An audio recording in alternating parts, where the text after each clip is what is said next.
important economic summit with a focus on Atmanirbharta. Thank you, Sanjeev, for your leadership of PwC and for all the effort you put in to put together the story of India's journey of self-reliance. All the distinguished participants, Chandrajit Banerjee,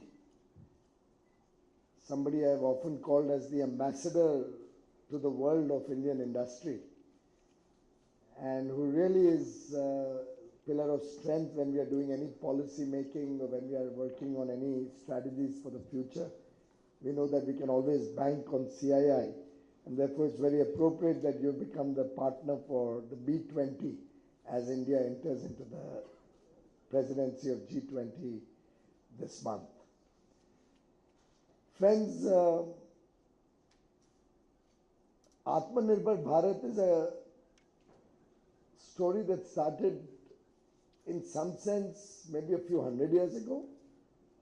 We lost the way along the last 100, 150 years, but we are getting back to the brass tacks, more particularly post the pandemic, COVID pandemic, when we realized that dependence on supply chains, particularly when a large part of our dependence comes through geographies which are not necessarily friendly, which are not transparent or rules-based, can be at great risk for the country.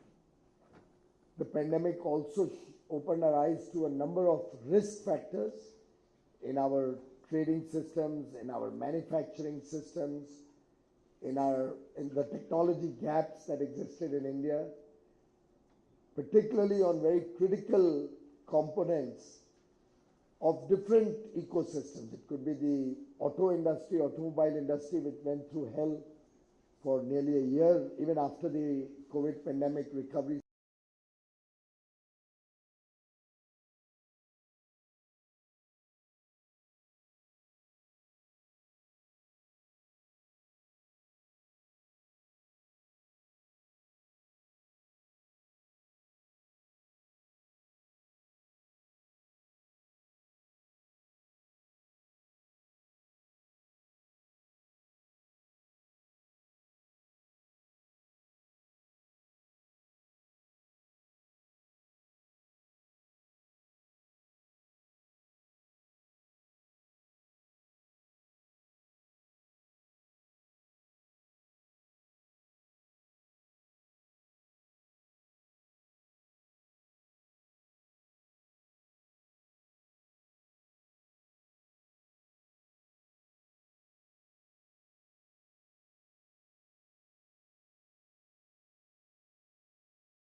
A service provider, it could be a small scale or MSME industry, it could be just a trader or a retail store owner.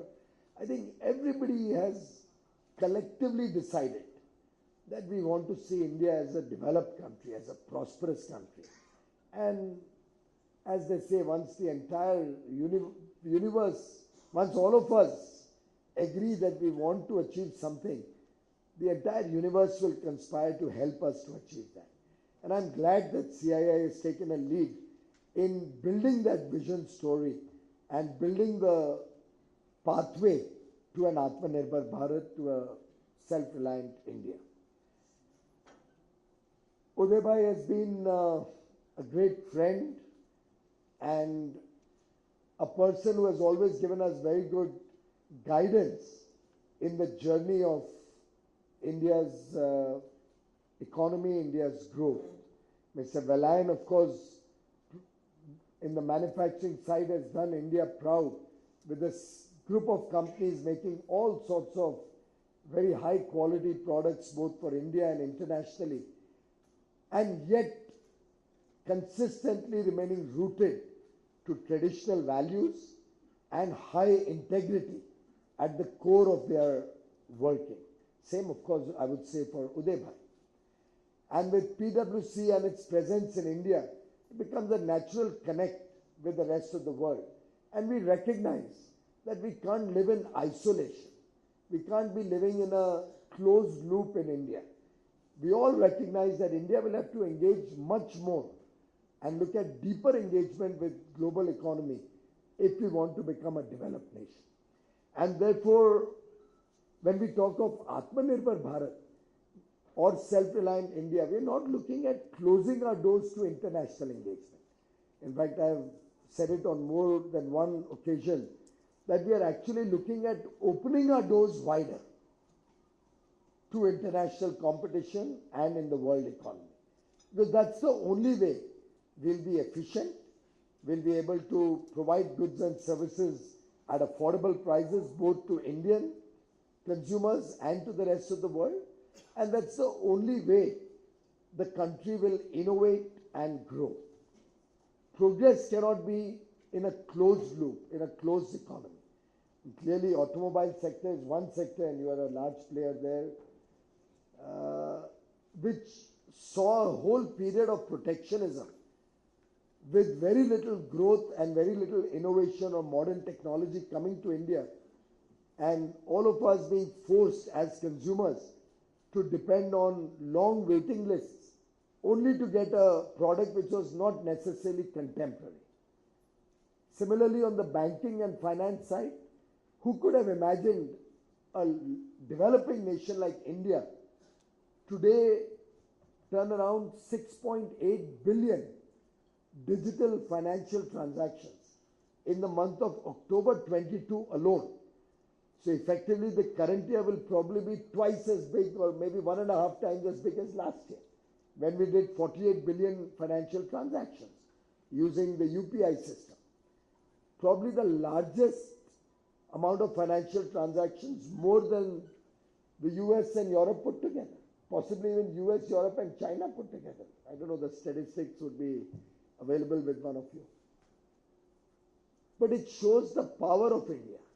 You could actually go to a village today and you'll find a QR code or a guy with a mobile phone ready to accept or make his payment digitally in less than a minute, seamlessly, comfortably, safely, securely. That's been the level of penetration of technology in the country. And I'm taking this example only to highlight to you that when India is planning the next 25-year journey, or when we are preparing the building blocks on which Prime Minister Narendra Modi has been focused for the last 8 years, we are very closely looking at inclusive growth. We are looking at growth being democratized, being socialized through the length and breadth of the country so that no man or no family is left behind. We want prosperity to flow to 1.4 billion Indians.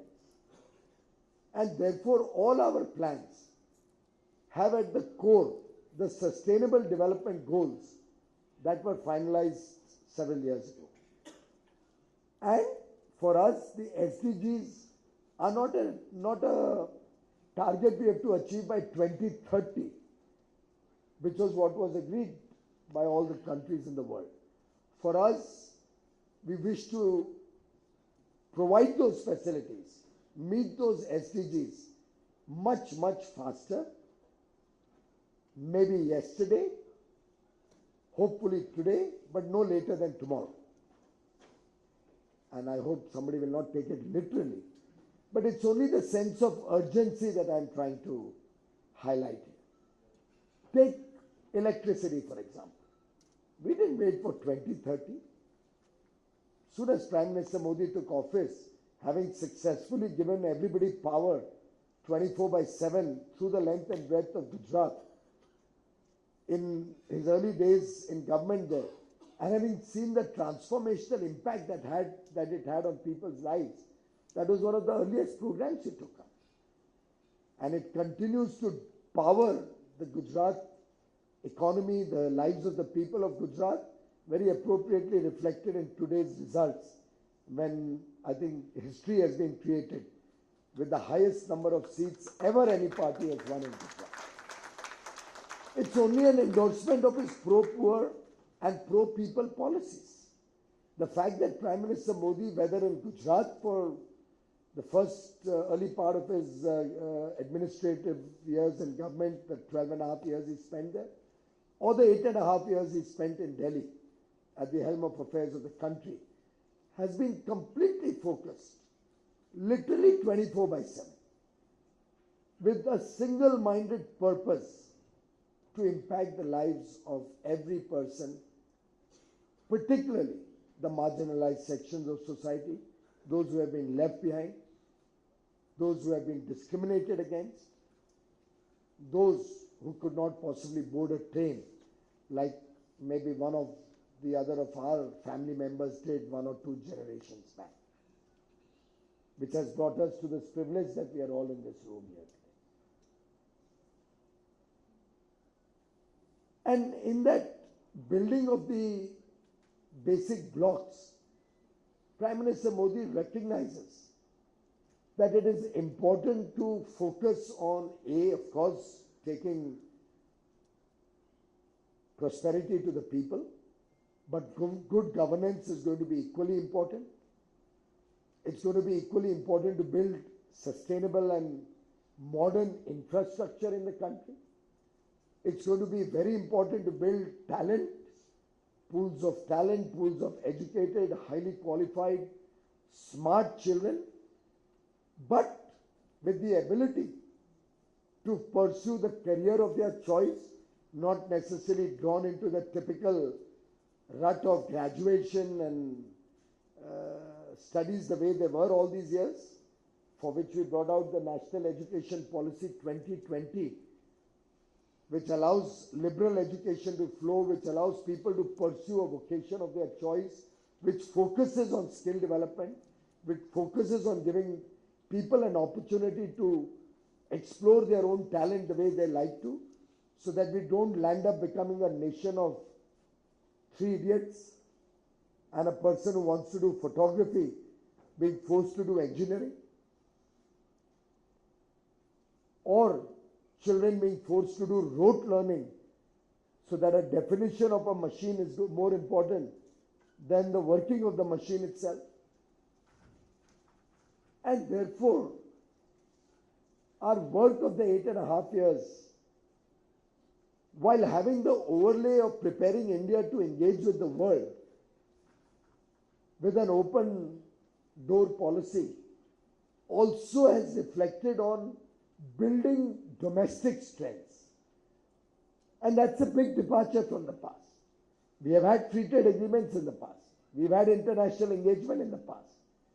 But industry was left to find its own moorings. Industry was never given the hand-holding support that should concurrently come to help industry, in the initial years at least, to build that base to be able to compete. So you don't open your economy to the rest of the world without first preparing your domestic economy to face the challenges of the world. And in some sense, I believe that was lacking in the period when we started our international engagement, or we opened up to international engagement in the earlier years. Otherwise, probably we would not have been dependent so much on very basic capital goods, for example, on very basic auto components, very basic intermediate products like chemicals and steel and APIs or KSMs for the pharma sector.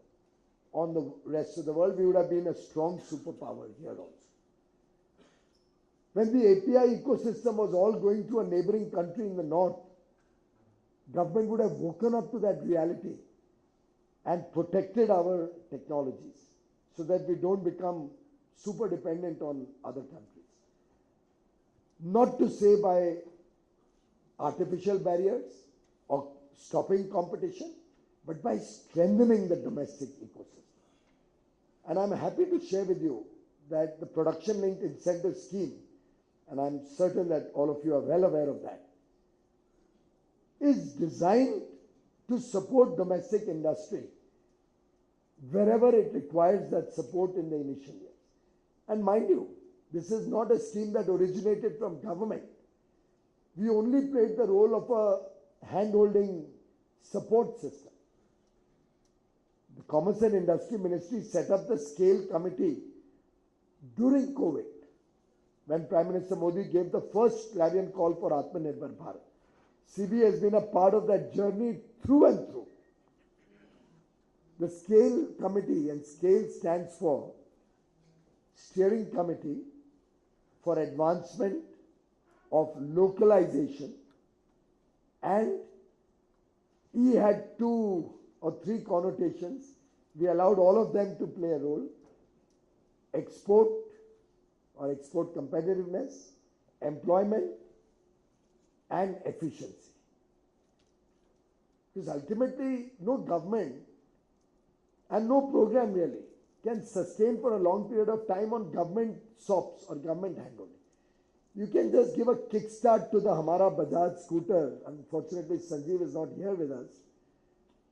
You can only give a kickstart to the scooter. Then it has to run on its own, little bit of efficient petrol consumption, or now efficient electric consumption. But that kickstart is what the PLI is trying to do. Even in your yacht, you have a yacht, I think. You don't? So no trappings of being a rich man is here.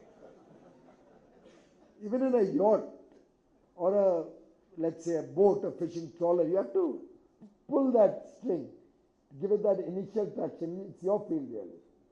I'm a poor little chartered accountant like Uday and Sanjeev. It's more Reliance's job to explain this. That's what we are doing. Just want to give that kickstart to the process. And we only formed the committee.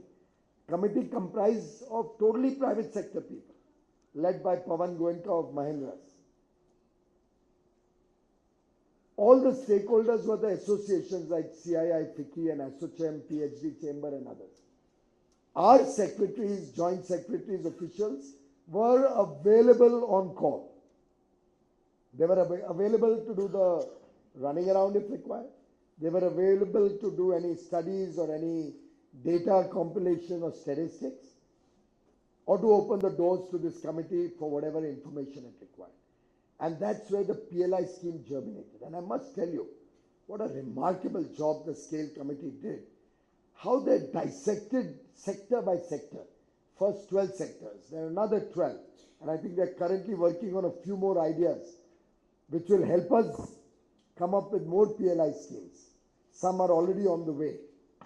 All of it designed in consultation with industry. In my own experience is that this is one scheme that has found traction and acceptance across the board, across the country. People have welcomed it. We've seen good traction, good investments coming in. There's some mistaken impression that some news reports suggested that the scheme is not going as fast as it was proposed to go, or the investments are not as were stated to be. I think that came out of a misunderstanding where somebody picked up the targets of 5 years hence or 7 years hence, or the targets of investments over the 3-year gestation period at the end date, and saw the current achievement and said, oh, we are very much behind. But it's a whole process. You don't get investments overnight. It takes time to set up a factory, manufacturing unit, and then start building up customer base and production.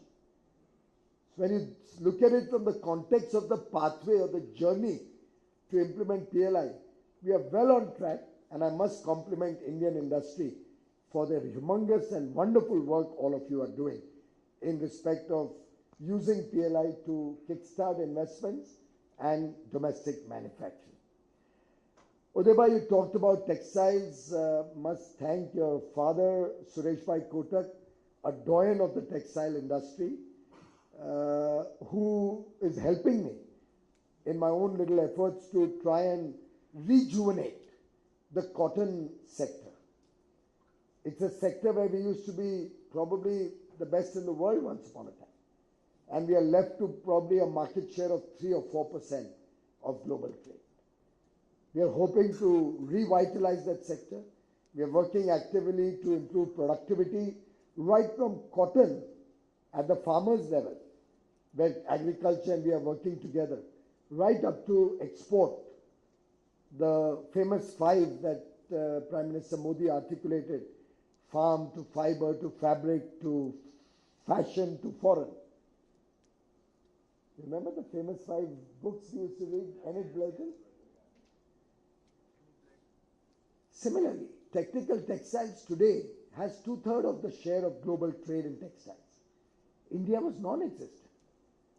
Having recognized that, more particularly when COVID hit us, we didn't have any PPE manufacturing in India. All of it was imported, personal protective equipment. We didn't have rapid testing kits. We could have run short of masks and syringes and all of that.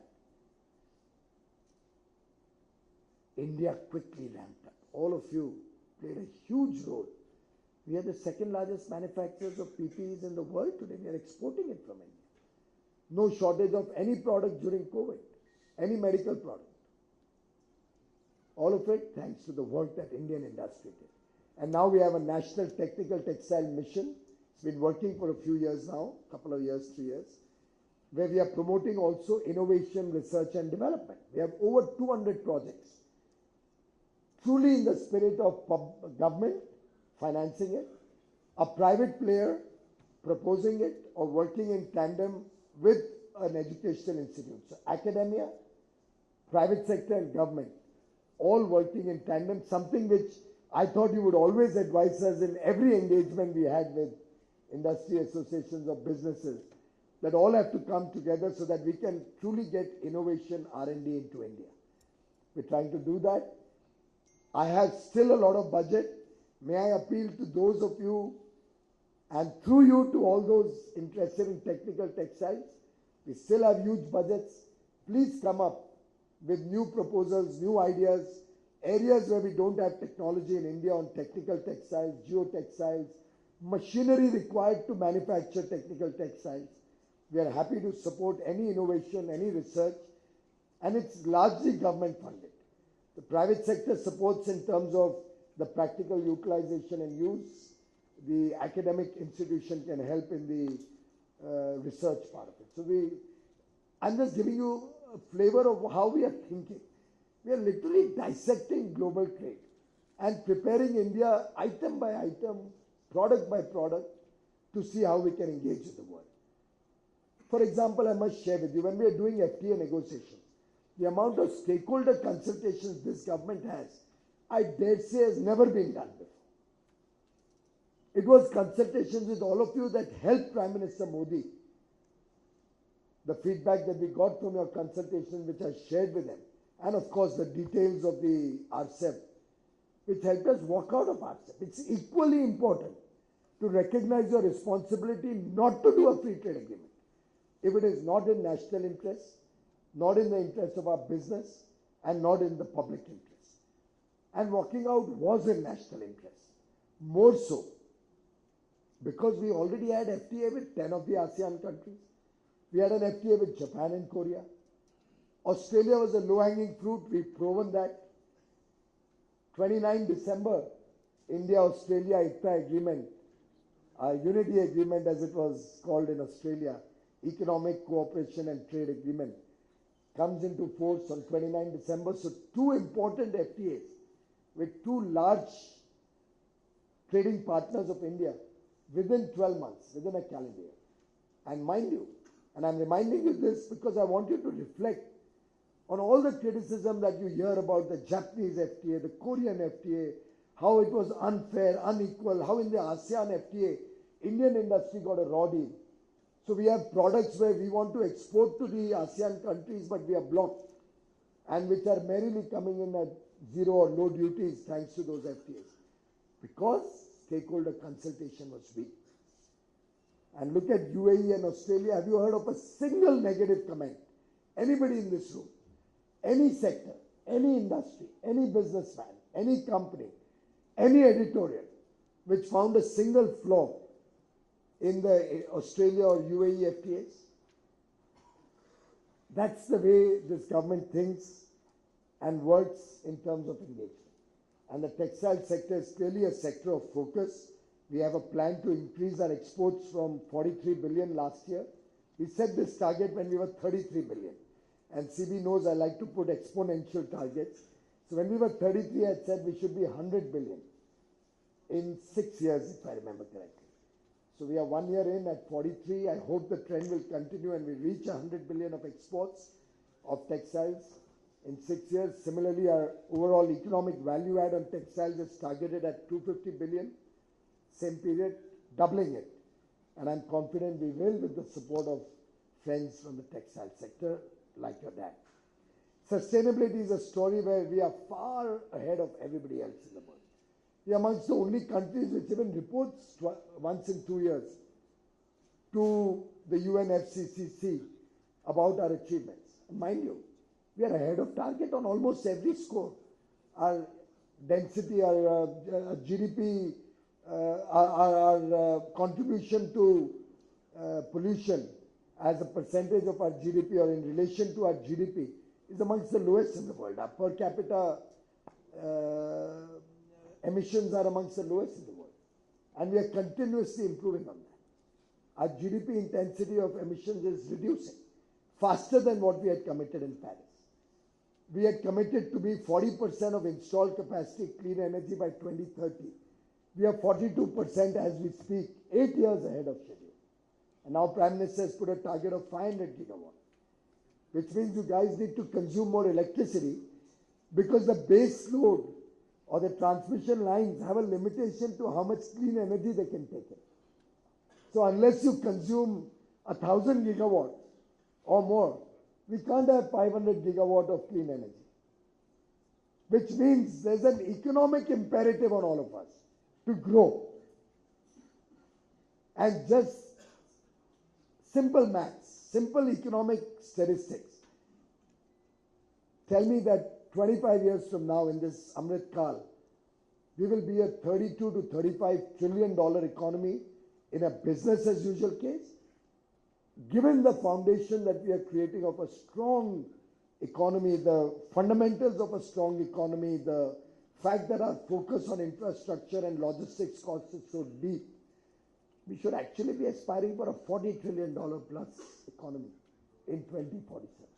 Very much doable. I think CII report also says that. They talk of 45 actually. 40 plus, yeah.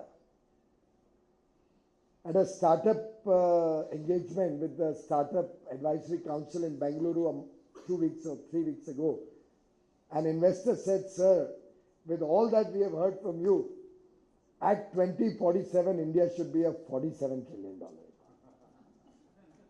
That was music to my ears. And mind you, 6 months ago when I spoke about a $30 trillion economy in India, at that time I was talking of 30 years. I've advanced that with more and more data points coming in to 2047, 25 years. But when I said 30 trillion, I had a lot of backlash and trolling on social media out there.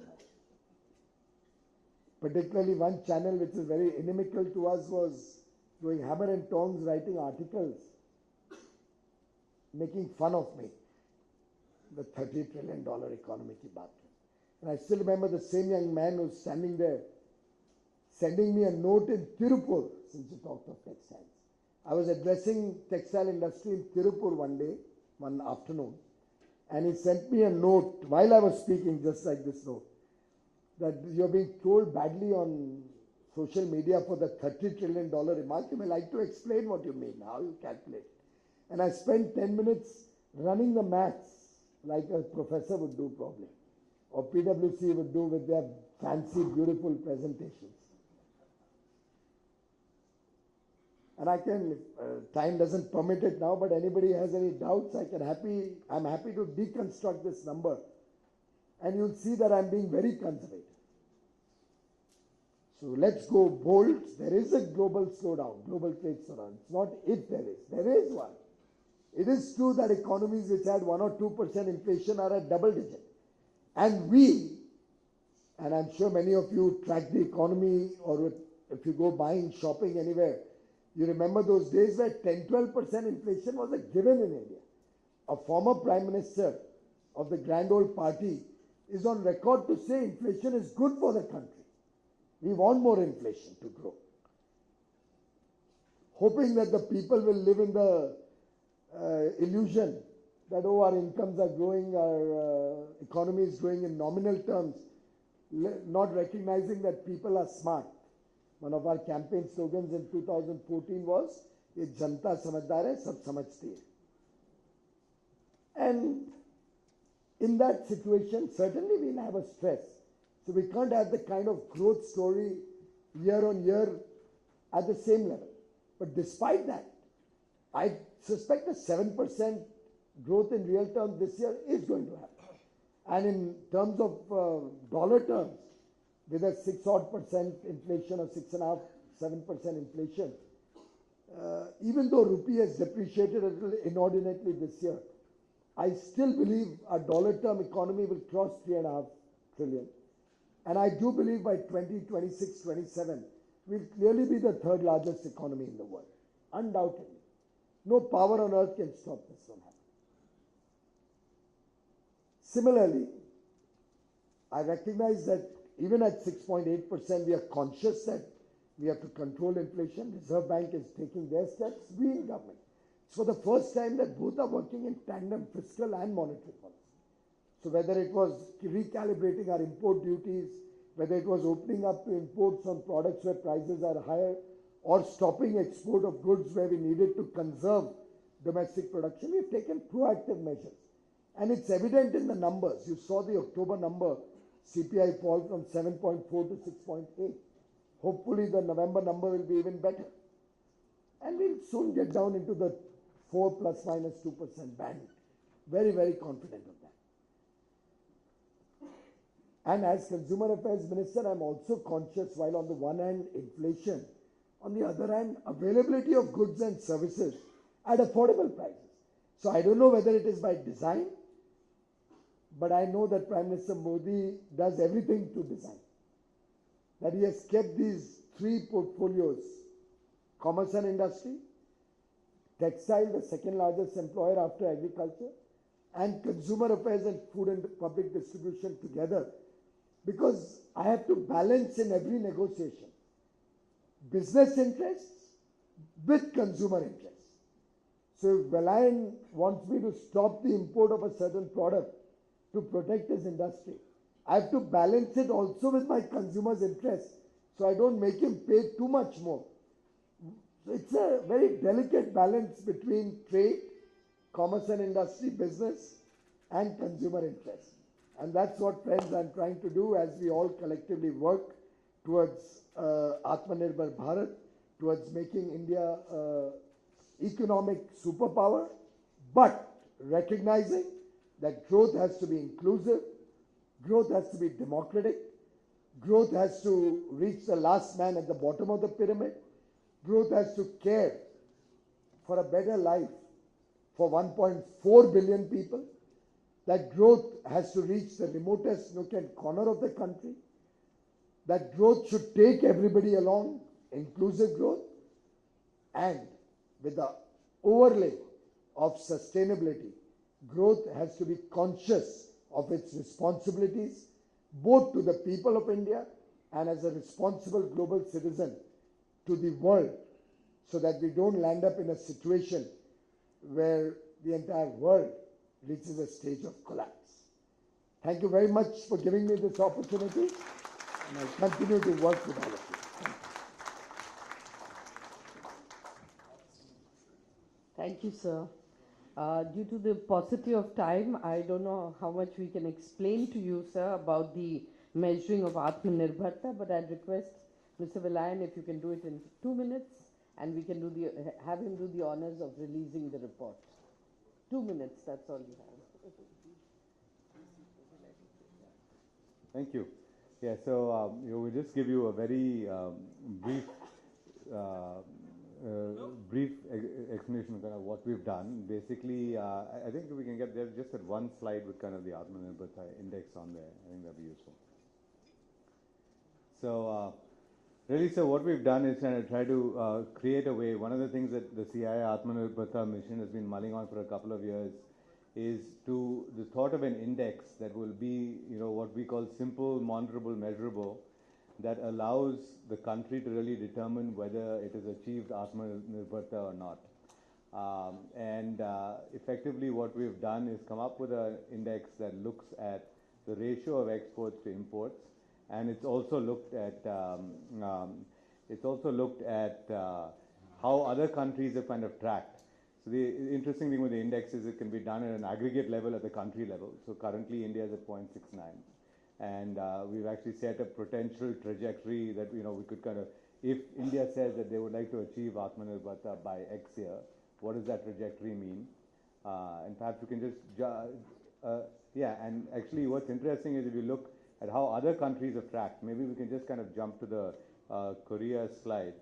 And we've got, it's actually fascinating the journey that they've taken from 1960 when they were at 0.22 on Atmanirbharta to achieving an index of 1.11 over that time period. It's actually a staggering journey, and a lot of what, how they did it is kind of, actually kind of fairly interesting as well. The other thing that's interesting with the index, if we can just jump back to the bubble slide, is it actually talks through how different it can be measured at an aggregate level, but also at a specific industry level, right? So you can look at what's happening with the individual industries that are closer to kind of achieving it, and how each of the industries can kind of actually improve over time. We've also got specific case examples. We just jumped to China and kind of an electronics about how China systematically had a combination of company policy, country policy, that allowed them to move from 0.67, which is what they were at 2002, to 1.17 by 2015. In 13 years, they moved from 0.67. The country, India today is at 0.69, and kind of, basically, they moved the index. And in that time, the size of exports went from 31 billion to 412 billion, just in a 13-year period. And it's a combination, obviously, of policy, government, and kind of industry initiatives kind of we've kind of got into. So really, basically, the idea was kind of how do we use this index? It's something that can be measurable, it can be measured at an individual account code level. And we can just go forward to the last slide. So we can really look at kind of how the country can actually measure. So this is kind of a simple Atmanirbharta dashboard that we could set up by business. It can be kind of publicly monitored, and each industry could basically look at the progress kind of that industry is kind of making, and we can set specific targets to it.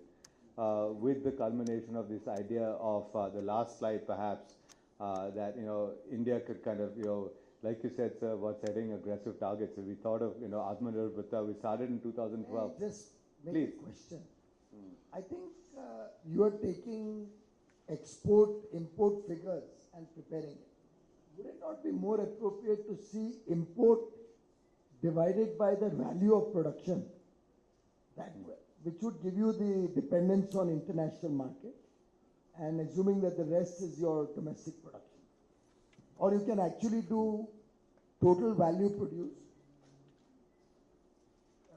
It will cover, exports will get automatically covered in that, minus or divided by the imports divided by the total value. Yeah. Go ahead, Sandeep, please. I think this can have many iterations. We debated this. I think the idea was to start with the index, which is simple and easy to comprehend, and I'm sure we'll continue to build on this. But yes, you're right. I mean, we could look at various ways to. I continue, but I must say I compliment CII for this initiative, because unfortunately, we in India depend only on foreign companies or foreign think tanks or foreign organizations preparing indexes on our data or on our country, bashing us for no rhyme or reason. Very often, useless bashing we get. I mean, the hunger index. What a crazy thing. There's not a single guy in India probably who dies of starvation today, particularly after the Pradhan Mantri Garib Kalyan Ann Yojana. Right. Most people tell me, and my own wife tells me, that a human being can't probably have 10 kilos of grain and food grains in a month, the quantity that's being given. Idea is that we are just getting bashed for lack of proper understanding and data indices being prepared fairly. Similarly, on, let's say, stunting and whatever weight growth. Now, Indian body is different from a Norwegian body or somebody coming from Sweden and meeting me today, right? We should prepare our indices Relevant based to on our real ground level situation. What is our average height in India? And from there decide what is the level of stunting, if at all any. Because the numbers I read in terms of the number of people that this index has found to be stunted or malnourished and all are crazy. Difficult to imagine that this is the situation. And I go into interiors of India, as do many of you. We go to the villages, we see the levels of prosperity now reaching the farmers, the small entrepreneurs, traders, villages.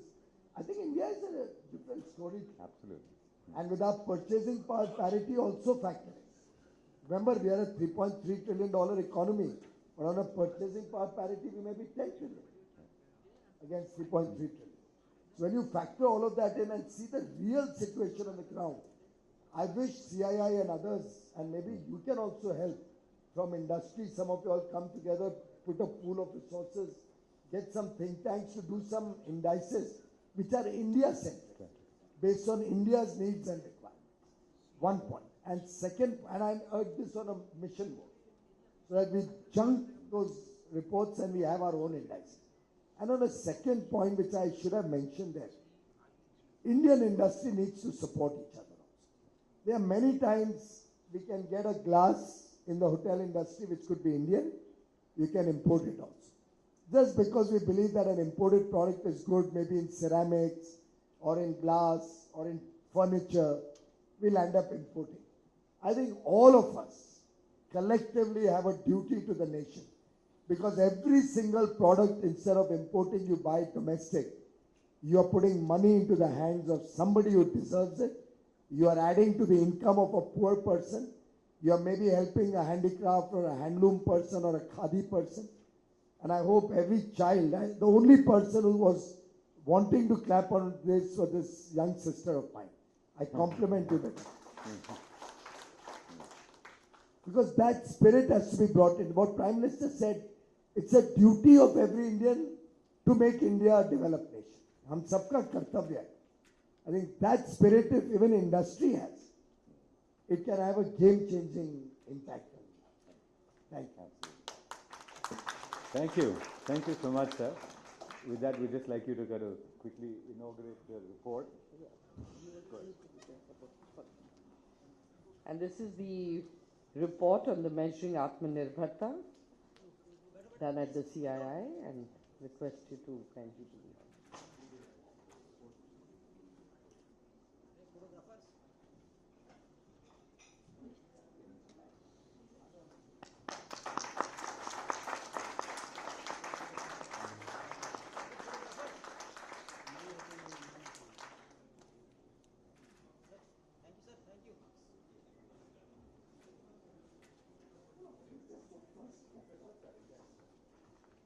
And with that, sir, we come to the end of this session.